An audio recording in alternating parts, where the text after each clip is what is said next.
Have you ever stopped to think why you like the games you like? Why you spend so much time on a game that others find utterly boring? We all like different things. Some of us like to build.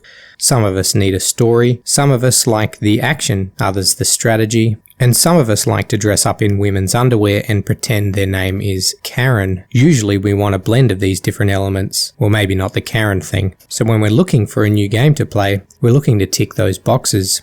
Have you ever found yourself interested in a game? Maybe at first the artwork took your fancy, and so you looked into it, you read some reviews, and you think, hot diggity dang, I've found it. But after spending your money and starting to play, you realize it's just not your cup of tea. It doesn't have that X factor. It doesn't butter your toast. I want to try and look at this problem, asking, is this game the right game for you? Today, I'm going to look at Hyperlight Drifter, developed by Heart Machine. This game just had its 4th birthday, published on basically any gaming platform and then some. We're not trying to answer the question, is Hyperlight Drifter a good game? It's clear that this is an excellent title. Instead, we're going to ask, is Hyperlight Drifter a good game for you?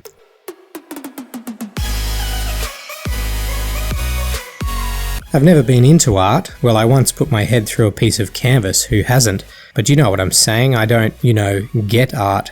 This may be because I identify as a logical-minded person. If there was a spectrum of creative types all the way down to logical, I'd probably be rubbing shoulders with the guys with pocket protectors and calculator watches. And despite this logical type handicap amongst art, I recently spent some time travelling abroad. Well, not too recently, of course, and I'm sorry, but do you realize you just recognized a virus by a proverbial mugshot? We're definitely living in strange times when you can recognize a microbe as fast as your own mother. Anyway, in my travels, I visited some significant art galleries where I wrestled my logical type mind into feeling something, and it's at these significant art galleries that I was able to stop thinking about how art was made and instead think about how it made me feel. I was kind of like Tony Stark, starting to feel something, except without Jarvis and the multi-million dollars, but otherwise exactly the same. Anyway, back to my point, a good piece of art can make you feel. When you're playing a game as good as Hyperlight Drifter, every part of the game has intentionally been choreographed to make you feel something. The question is, what exactly does it make you feel?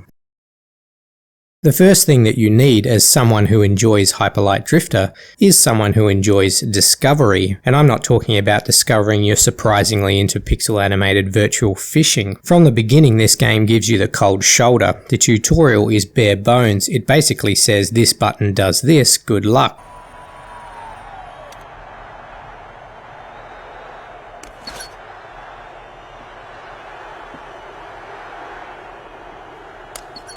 What's this? What do I do with this? I'll give you a hint.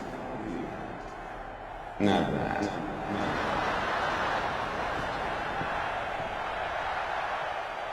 Where other games might treat the gamer as an infant, Dear 8-pound, 6-ounce, newborn infant Jesus. after the tutorial, there are no more written words and no spoken language. There's no explanation for anything. The developer simply leaves you to puzzle out the noodle scratches with a combination of basic symbology and your own wit. You'll see, you'll catch on. Because it doesn't hold your hand, you go through this spiral of confusion like, How am I supposed to do that?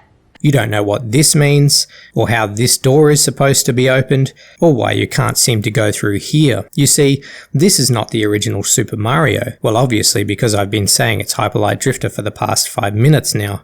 My point is, in that game you start the first level, you finish the level, and the only next option is the next level.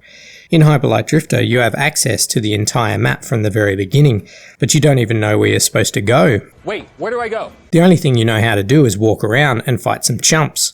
So that's what you do. You walk around, and eventually, things start to click. Over time, the mechanics of the game start to make sense to you, and it's at that point you start to feel like a gangster.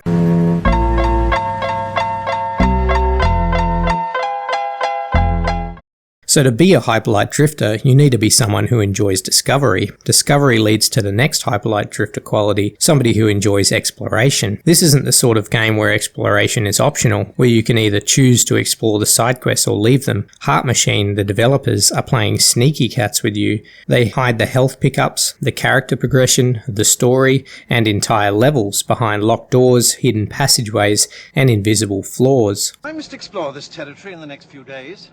Simply put, if you're not willing to turn over every rock and explore every nook and cranny, you're going to struggle big time. I spent moments desperate for health, largely due to my recent Zoom meeting with a Neon Samurai where he made some compelling arguments. But this game doesn't just hand the health out to you, you have to search for it, which inevitably increases your chances of finding more Neon Samurais with his jerk friends, and further depleting your health. The need for exploration becomes a tightrope balance, and you often don't reach the safe landing. However, as you explore, you begin to see more of what this game has to offer, and that is some of the best art I've seen, period.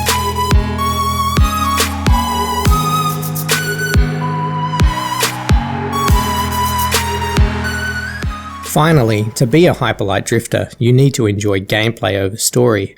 I have this friend, let's call him Darren. I mean, clearly this is hypothetical because anyone talking to a computer screen about video games doesn't have any. But anyway, Darren gives me grief because I don't like story as much as he does in a game. And he's right. The game I've spent the most time on in my life is Counter-Strike. None of this CSGO nonsense. I'm talking CS 1.3 and the like, when men were men. I played hours of this game. I still don't know if it has a story. I mean, terrorists would blow things up, and counter-terrorists would say, "You can't do that, that's illegal."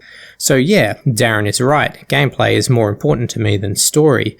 But it goes both ways, Darren. Story is so important to him that I don't think he would even like this game. Don't get me wrong, this game has a story and it's quite thought-provoking. I won't go into details because spoilers, but in my opinion it's not one of the game's greatest strengths, but its gameplay is. When you first begin, you're slow, you're out of time, and the game doesn't hold any punches. It kills you, and so you need to be like, my soul is as ready to escape as my body. Fear is why you fail. No, I'm not afraid. I'm angry. The game has no issues killing you as many times as you need to learn how to fight properly. This is the game mechanic that forces you to get good. If you push through this difficulty, then on the other side of this gauntlet is triumph and elation.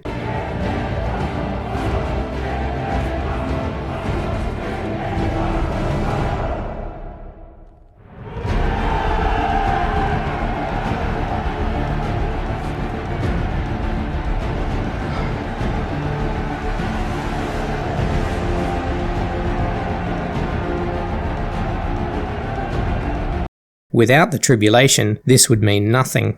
You did. You Miyagi'd me. So in summary, you might not identify with all of these qualities. Maybe you like the idea of having to work it out on your own, and exploration is something you enjoy, but you're a story-focused gamer. Well, I'd say give it a try. This game really is good enough. But if you prefer to have things explained to you, and you like your exploration in a linear type fashion, and gameplay is the necessary evil that enables you to listen to the story, then you'll need to steer clear of this one. And that, ladies and gentlemen, is my review of you, the Hyperlight Drifter candidate.